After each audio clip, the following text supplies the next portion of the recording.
video on how to take some timber off the bottom of the door so it clears the carpet.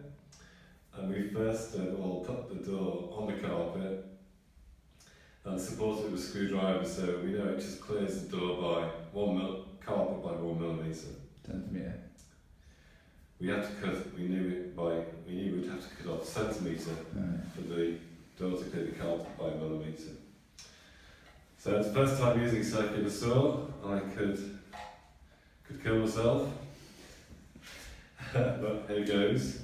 Set the guide for 1 centimetre here, and see what happens.